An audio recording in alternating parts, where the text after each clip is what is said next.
So good morning guys. तो चलिए start करते हैं आज के यानी कि 27 जुलाई के इंपॉर्टेंट करंट अफेयर्स को। तो इस प्रश्न में पूछ रहे अभी हाल ही में इग्नू की पहली महिला कुलपति वाइस चांसलर अभी कौन बनी है। तो आंसर होगा उमा कांजीलाल। इग्नू फुल फॉर्म क्या होती है इग्नू की? Indira Gandhi national open university. तो अभी भारत सरकार ने प्रोफेसर उमा कांजीलाल को इग्नू की वाइस चांसलर यानी कि कुलपति के रूप में नियुक्त किया है और वो इस पद पर आने वाली पहली महिला है। तो प्रश्न इंपॉर्टेंट हो गया। वे किनका स्थान लेंगी? प्रोफेसर नागेश्वर राव का स्थान लेंगी। उमा कांजीलाल का कार्यकाल 5 साल या 70 वर्ष आयु जो भी पहले हो इतने समय तक रहेगा। इग्नू की स्थापना होती है 1985 में और इसकी स्थापना दूरस्थ शिक्षा के माध्यम से देश में उच्च शिक्षा तक समान और समावेशी पहुंच प्रदान करने के लिए इसकी स्थापना की गई थी। ये दुनिया की सबसे बड़ी ओपन यूनिवर्सिटी है। कहाँ पर है? नई दिल्ली में। अच्छा, महिलाओं से संबंधित ये प्रश्न है, महिलाओं का अपॉइंटमेंट है। तो कुछ और महिलाएं मैं आपको रिवाइज कराता हूँ। अभी राष्ट्रीय महिला आयोग की नई अध्यक्ष बनी थी विजया किशोर रहाटकर।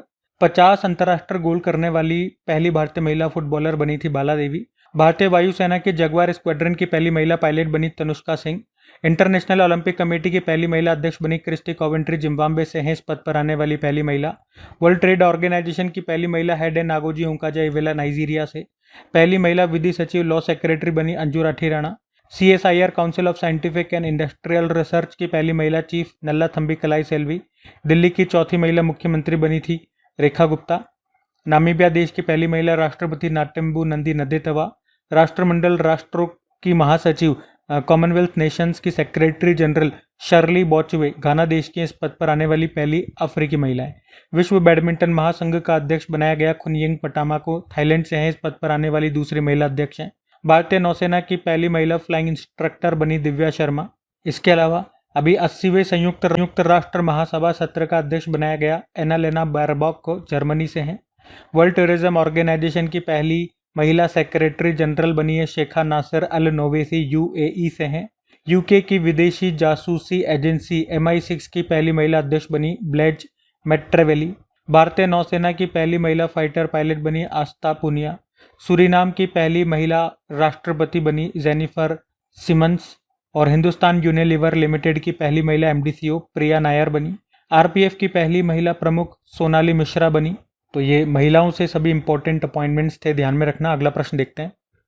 फिर अगले में पूछ रहे हाल ही में भारत ने किस देश के साथ बोल्ड कुरुक्षेत्र 2025 अभ्यास का आयोजन किया? तो आंसर होगा सिंगापुर। एक्सरसाइज का नाम है बोल्ड कुरुक्षेत्र। एक द्विपक्षीय सैन्य अभ्यास है, भारत और सिंगापुर के बीच में होता है। अभी ये हुआ कहाँ पर? राजस्थान के जोधपुर के रेगिस्तानी क्षेत्र में। पहली बार ये 2005 में हुआ था। तो बोल्ड कुरुक्षेत्र याद रखना।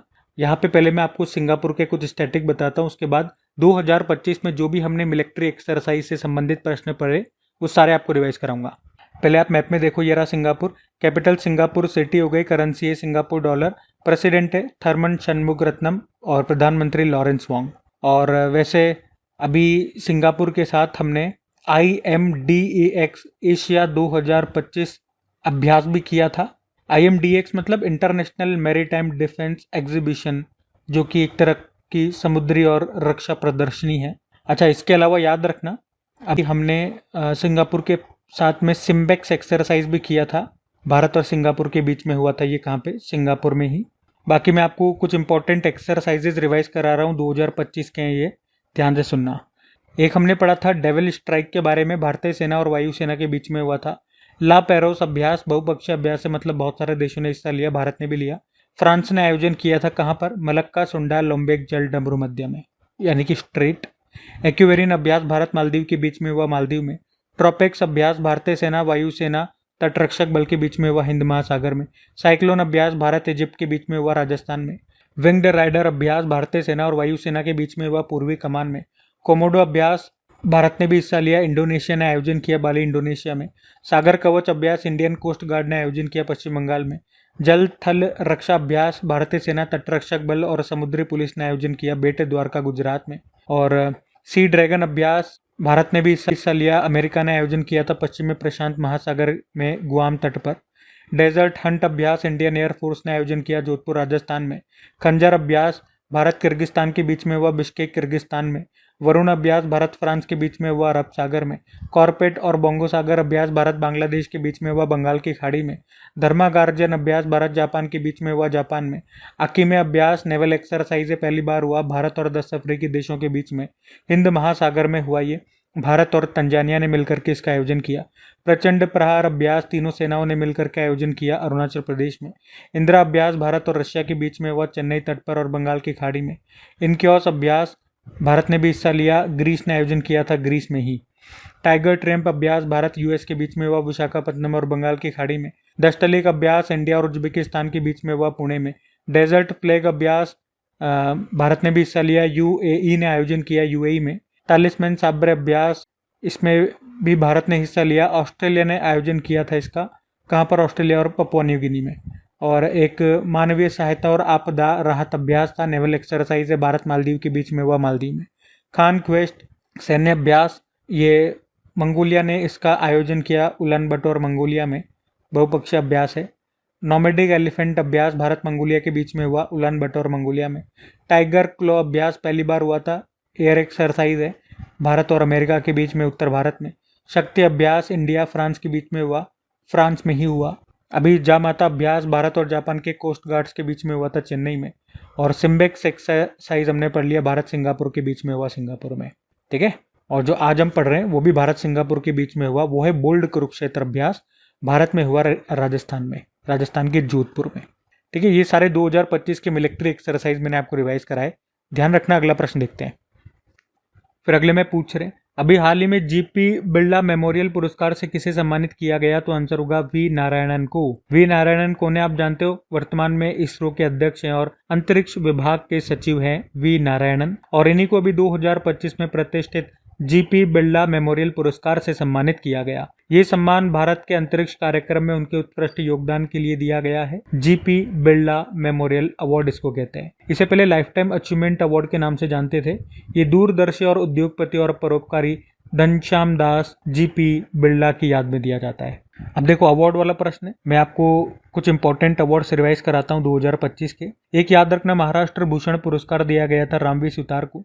2025 का स्टॉकहोम जल पुरस्कार मिला गुंटर ब्लॉशेल को, वियना से है। यूके के हाउस ऑफ कॉमन्स में किसे लाइफ टाइम अचीवमेंट अवार्ड से सम्मानित किया गया? चिरंजीवी को। 59 नंबर का ज्ञानपीठ पुरस्कार अभी 2024 के लिए दिया गया विनोद कुमार शुक्ल को, हिंदी लेखक हैं छत्तीसगढ़ से। संगीत कलानिधि पुरस्कार 2025 मिला आर के श्रीराम कुमार को, वायलिन वादक हैं। और नृत्य कलानिधि पुरस्कार 2025 मिला उर्मिला सत्यनारायण को, भरतनाट्यम से इनका संबंध है। Forward faster sustainability award 2025 NTPC को। साहित्य अकादमी पुरस्कार 2024 की बात करें तो हिंदी भाषा का याद रखना गगल गिल को मिला, मैं आई जब बाहर के लिए, और अंग्रेजी का स्टरिन किरे को स्पिरिट नाइट्स के लिए। एबेल पुरस्कार 2025 ये मसाकी काशीवारा को मिला, जापान के हैं, नॉर्वे के द्वारा दिया जाता है, गणित का नोबेल पुरस्कार है ये, ठीक है। तो ये सभी इंपॉर्टेंट अवार्ड से ध्यान में रखना। अगला प्रश्न देखते हैं। फिर अगले में पूछ रहे हैं, हाल ही में अंतर्राष्ट्रीय न्यायिक कल्याण दिवस ये कब मनाया गया? तो आंसर होगा 25 जुलाई को। तो 25 जुलाई को इंटरनेशनल जुडिशियल वेलफेयर डे, अंतर्राष्ट्रीय न्यायिक कल्याण दिवस के रूप में मनाया गया। इस बार पहली बार हमने ये दिवस मनाया है 2025 में। अच्छा, 25 जुलाई को ही क्यों मना रहे हैं? क्योंकि 25 जुलाई 2000 न्यायिक कल्याण पर नाउरू घोषणा को अपनाया गया था, जो न्यायाधीशों के स्वास्थ्य और कल्याण पर केंद्रित पहली संयुक्त राष्ट्र मान्यता प्राप्त वैश्विक पहल थी। इसीलिए 25 जुलाई को संयुक्त राष्ट्र के द्वारा न्यायिक कल्याण के लिए अंतर्राष्ट्रीय दिवस घोषित किया गया था, और इस बार हमने पहली बार मनाया ये 2025 को। अच्छा, वैसे दो प्रश्न इसी से संबंधित हैं। एक विश्व अंतर्राष्ट्रीय न्याय दिवस होता है, world day for international justice, 17 जुलाई को, और एक अंतर्राष्ट्रीय महिला न्यायाधीश दिवस, इंटरनेशनल डे ऑफ वुमेन जजेस, ये 10 मार्च को मनाते हैं। अब यहाँ पे दिवस वाला प्रश्न है, और दिवस में भी कौन सा दिवस है? नवीनतम दिवस है। तो आज मैं आपको पिछले 1-2 साल में जो भी नए नए दिवस हमने मनाने शुरू किए हैं, और इस साल भी जो भी 2-3 प्रश्न अभी हमने नए दिवस से संबंधित पढ़े, वो सारे मैं आपको यहाँ पे रिवाइज कराऊंगा, ध्यान से सुनना। देखो, ग्लेशियर दिवस हमने मनाया 21 मार्च को, विश्व ध्यान दिवस 21 दिसंबर, संविधान हत्या दिवस 25 जून को, अंतर्राष्ट्रीय खेल दिवस 11 जून, अंतर्राष्ट्रीय आलू दिवस 30 मई, विश्व फुटबॉल दिवस 25 मई, और 24 मई को अंतर्राष्ट्रीय मार्खोर दिवस, 26 नवंबर को विश्व सतत परिवहन दिवस, राष्ट्रीय डॉल्फिन दिवस 5 अक्टूबर, इस्लामोफोबिया दिवस 15 मार्च, मैत्री दिवस 6 दिसंबर, महामारी की तैयारी का अंतर्राष्ट्रीय दिवस 27 दिसंबर, राष्ट्रीय स्टार्टअप दिवस 16 जनवरी, पराक्रम दिवस 23 जनवरी, वीर बाल दिवस 26 दिसंबर, विभाजन विभीषिका स्मृति दिवस 14 अगस्त को, जनजातीय गौरव दिवस 15 नवंबर, भाला फेंक दिवस 7 अगस्त, अंतर्राष्ट्रीय महिला न्यायाधीश दिवस 10 मार्च को, राष्ट्रीय अंतरिक्ष दिवस 23 अगस्त, अंतर्राष्ट्रीय देखभाल एवं सहायता दिवस 29 अक्टूबर और अंतर्राष्ट्रीय बायोस्फीयर रिजर्व दिवस 3 नवंबर को, हैदराबाद मुक्ति दिवस 17 सितंबर, लोकपाल स्थापना दिवस 16 जनवरी, अंतर्राष्ट्रीय आशा दिवस 12 जुलाई को। उसके अलावा अमेरिकी राष्ट्रपति डोनाल्ड ट्रंप ने द्वितीय विश्व युद्ध की स्मृति में किस दिन को विजय दिवस घोषित किया? 8 मई। सभ्यताओं के बीच संवाद के लिए पहला अंतर्राष्ट्रीय दिवस 10 जून को। एक तरफा बलपूर्वक उपायों के खिलाफ अंतर्राष्ट्रीय दिवस 4 दिसंबर। पहली बार संविधान हत्या दिवस मनाया 25 जून को। और विश्व ग्रामीण विकास दिवस, वर्ल्ड रूरल डेवलपमेंट डे 6 जुलाई को हमने मनाया। तो लगभग 30 इंपॉर्टेंट दिवस इस तरह के जो नवीनतम दिवस है वो मैंने आपको रिवाइज कराया यहाँ पे। और ये शीट में आपको जब भी नया दिवस आता है बार बार रिवाइज कराता हूँ अपडेट करके, ठीक है। ध्यान रखना। अगला प्रश्न देखते हैं। फिर अगले में पूछ रहे कि भारत ने 20% इथेनॉल मिश्रण निर्धारित समय से कितने वर्ष पहले हासिल कर लिया? तो आंसर होगा 5 साल। देखो, इथेनॉल ऊर्जा का उत्तम सोर्स है और पेट्रोल के साथ मिलाकर के गाड़ी के ईंधन का काम करता है ये। और पेट्रोल के साथ अगर मिलाएंगे तो गाड़ी के ईंधन का काम ही करेगा ये। और ये इथेनॉल कृषि उत्पादों से प्राप्त होता है। तो इथेनॉल एक जैव ईंधन हो गया, बायोफ्यूल, और ये पर्यावरण के लिए अच्छा भी है। तो सबसे पहले पेट्रोल में इथेनॉल मिलाने की शुरुआत 2003 में की थी। उद्देश्य था भारत के लिए कच्चे तेल की आपूर्ति को कम करना और सांस्कृतिक ऊर्जा संसाधनों को बढ़ावा देना और घरेलू, चीनी और कृषि क्षेत्रों को समर्थन देना। फिर हमने 2022 में 10% मिश्रण के लक्ष्य को पूरा कर लिया, मतलब पेट्रोल में 10% इथेनॉल को मिला लिया। वो अचीवमेंट हमने पूरा कर लिया 2022 में ही। फिर हमने टारगेट रखा कि 2030 तक 20% इथेनॉल को पेट्रोल में मिलाना है, लेकिन हमने 2025 में ही इस टारगेट को भी हासिल कर लिया, 5 साल पहले ही। यही प्रश्न था। अच्छा, फायदे क्या होंगे ऐसा करने से? तो कच्चा तेल आयात में कमी आएगी, क्योंकि देखो ना, पहले हम 100% पेट्रोल का यूज कर रहे थे, लेकिन अभी उसमें 20% इथेनॉल मिला रहे हैं, तो पेट्रोल का इस्तेमाल कितना हो रहा है? 80% ही हो रहा है। तो जो कच्चा तेल का आयात है उसमें कमी आई, क्योंकि 20% काम तो इथेनॉल ने कर दिया। बात समझ रहे हो? और अगर आयात कम कर रहे हैं तो विदेशी मुद्रा की बचत हो रही है, हमें कम खर्चा करना पड़ रहा है। और कार्बन डाइऑक्साइड उत्सर्जन में भी कमी आई है। इससे किसानों को भी फायदा हुआ है, क्योंकि कृषि उत्पादों से ही बनता है इथेनॉल, तो किसानों को फायदा हो रहा है। तो ये सब बातें हैं। तो प्रश्न तो हमारा ये था कि भारत ने 20% इथेनॉल मिश्रण निर्धारित समय से पहले ही पूरा कर लिया। कितने साल पहले? 5 साल पहले, क्योंकि 2030 तक करना था हमें। 2025 में हमने इसे अचीव कर लिया। तो ये ध्यान रखना। अगला प्रश्न देखते हैं। फिर अगले में पूछ रहे हैं, हाल ही में 2025 का पेन ट्रांसलेट अवार्ड किसने जीता? तो आंसर होगा गीतांजलि श्री ने। तो गीतांजलि श्री के बारे में आप सभी जानते हो, क्योंकि अंतर्राष्ट्रीय बुकर पुरस्कार जीता था उन्होंने 2022 में, तब भी हमने इनके बारे में पढ़ा था। उनके उपन्यास टॉम्ब ऑफ सैंड, रेत की समाधि के लिए आपको याद आएगा। और अभी एक बार फिर से उनका नाम न्यूज में है, क्योंकि उन्होंने 2025 का पेन ट्रांसलेट अवार्ड जीत लिया है। उनके उपन्यास वन एलिफेंट लिव्ड हियर, यानी कि कभी यहाँ हाथी रहते थे के लिए, इसका अंग्रेजी में अनुवाद किया है डेजी रॉकवेल ने। तो ये जो पुरस्कार है ब्रिटेन का एक मानवाधिकार एवं साहित्यिक संगठन है, इंग्लिश पेन, उसी के द्वारा ये पुरस्कार दिया जाता है। तो याद रखना सिंपल सा कि 2025 का पेन ट्रांसलेट अवार्ड किसने जीता है? गीतांजलि श्री ने जीता है उनके उपन्यास कभी यहाँ हाथी रहते थे के लिए। इसका अंग्रेजी में अनुवाद किया है डेजी रॉकवेल ने, और अंग्रेजी में इसका नाम हो गया वंस एलिफेंट लिव्ड हियर। और गीतांजलि श्री ये भारतीय हिंदी उपन्यासकार और लघु कथाकार है। बाकी अवार्ड्स वाला प्रश्न है, तो पीछे मैंने आपको सारे इंपॉर्टेंट अवार्ड्स रिवाइज कराए भी थे। ऑप्शन से एक बार देख लो आप। बानू मुश्ताक अंतर्राष्ट्रीय बुकर पुरस्कार 2025 इन्होंने जीता है। हार्ट लैम्प के लिए इनके उपन्यास का नाम है हार्ट लैम्प, मूल रूप से कन्नड़ भाषा का है ये। और लीला अबोलेला पेन पिंटर पुरस्कार 2025 इन्होंने जीता। अब ये होमवर्क प्रश्न मैं आपको दे रहा हूँ। वर्षा देश पांडे, इनका नाम न्यूज में था, बताओ न्यूज में क्यों था? हम अगला प्रश्न देखते हैं।